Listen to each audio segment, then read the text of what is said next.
Biden regime opening the country to a potential terrorist attack. Cuban officials tour secure parts of Miami International.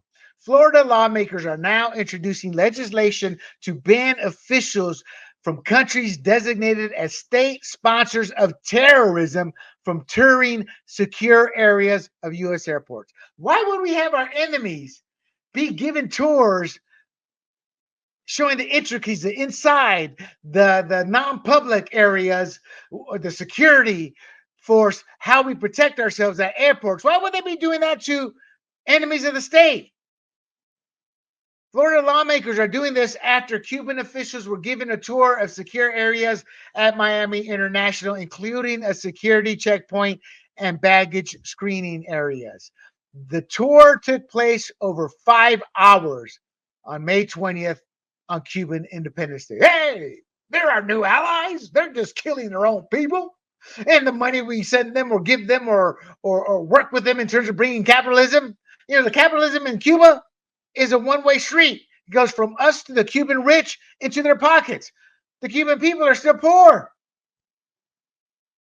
Local leaders were not notified in advance, and obviously, as I would have as well, expressed outrage. The TSA defended the tour as part of routine visits to ensure safe and secure air travel between the U.S. and Cuba. You know, those are the dumbest people who get hired at TSA. Yeah, I don't know any TSAers, and if I do, I don't want to know you. Sure, y'all are polite, but y'all are rude, crude, and you're like little children with the power of God. I've seen that happen. Oh, you got to bite your tongue. You got to sit there as they make life miserable, and they know they're making life miserable. You know why? Because they're miserable people defending, giving a tour to an enemy of the state. How moronic can you get? Luckily, there's bipartisan support, so at least there's still some realistic looking Democrats there. So what are the ramifications of this? Bad actors could exploit weaknesses in security protocols. No, I'm not saying this is Die Hard 2, but they could exploit our weakness in our protocols. And our government is one of, there are more attacks successfully on our government facilities, computers with hackers than there ever are on civilian ones. Because civilians understand the importance of protecting that data. But civilian government, the military, we know how to protect it. We learned the hard way with the John Walker incident of the 1970s. Had we gone to war with the Russians, there's a good chance they would have easily defeated us because they knew they owned our naval war power. They could have taken us out. There's obviously the potential for cartels to get involved with contraband and drugs, planning attacks, gathering intel for future operations and attacks.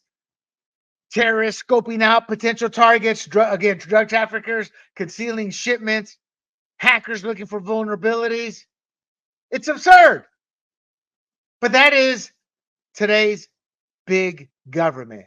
Be careful what you vote for. Be careful when you condemn us conservatives who want limited government. There's a reason we want limited government. In my case, I saw 2 dictators in a different country.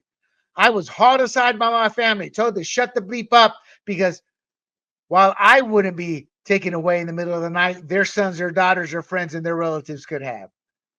And here we are exposing our airports. I mean, wasn't 9/11 enough of a wake-up call? Hey everybody, this is Big John from Grumblings Media, and I just want to say thank you for watching our content. If you want to support our efforts here at Grumblings Media, just smash the subscribe button right here, totally free, or just go ahead and consume more of our great content. Click either one of these 2 boxes.